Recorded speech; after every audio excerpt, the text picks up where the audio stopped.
Well, we're in the middle of Financial Literacy Month, and Fidelity Investments recently surveyed nearly 2,000 couples, and of those questioned, 1 in 4 said money is the biggest relationship challenge.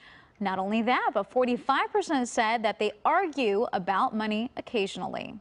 So joining me right now to talk more about this is Giovanna Gonzalez, a financial educator, influencer, and author. Thank you so much for joining me today. Really appreciate it. Thanks for having me on. Of course. So what inspired you to focus on financial literacy, and why focus on relationships? So I decided to share my financial knowledge with others after going through the very rocky 20s. I lived in financial chaos, even though I was college educated and making more money than my immigrant parents ever had. I never had the tools to manage that money. So I self-taught myself how to manage my money by reading a bunch of personal finance books. And once I mastered it, I'm like, I need to share this knowledge with other women. So I've been an educator now over 3 years, sharing what I know. And it's important to also, during Financial Literacy Month, focus on the importance of financial compatibility while dating. Because a lot of people, when they go on dates, they think just about, do I like this person? Do we share the same hobbies?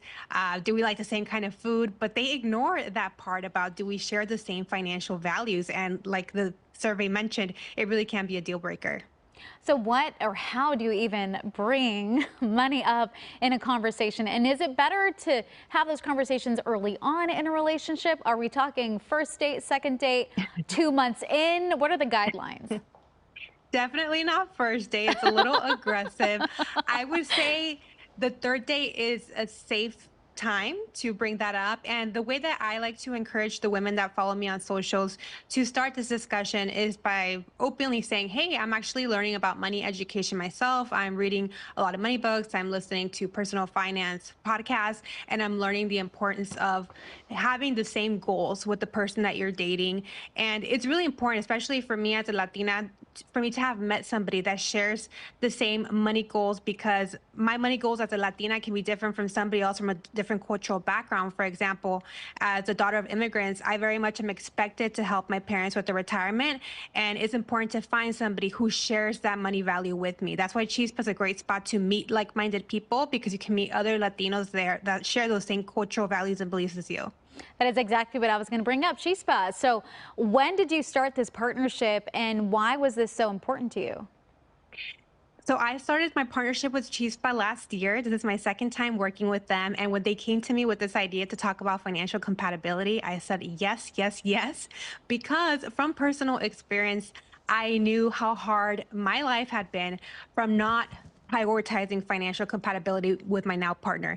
I am now married. I've been married for 3 years, and I did not make financial compatibility something of a priority. So I learned later on that my spouse had quite a bit of debt, had some money trauma. So he was very apprehensive about talking about money, and it really put a strain on our relationship. And it's something that if I would have discovered sooner, maybe things would have gone differently. Well, so I do have one last question for you, because it is such a difficult conversation to have, regardless of what stage you are in the relationship. Can you give us a good opening line to start that conversation? Yeah. Hi. So I'm really getting, let's say Eric. Hi, Eric. I'm really enjoying getting to know you. But as we are starting to get to know each other on a deeper level, I really was hoping to talk about deeper conversations, something being money. Is this comfortable? Is it something that you feel comfortable talking about?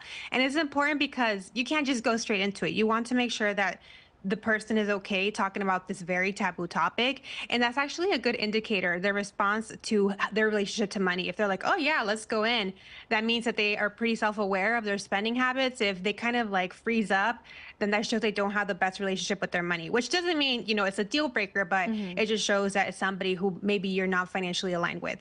Someone that you have to make sure you work all of that stuff through. All right, thank you so much for joining me. I really appreciate it. You're awesome. We're going to put all of this up on our website too, kcalnews.com/themorningwrap.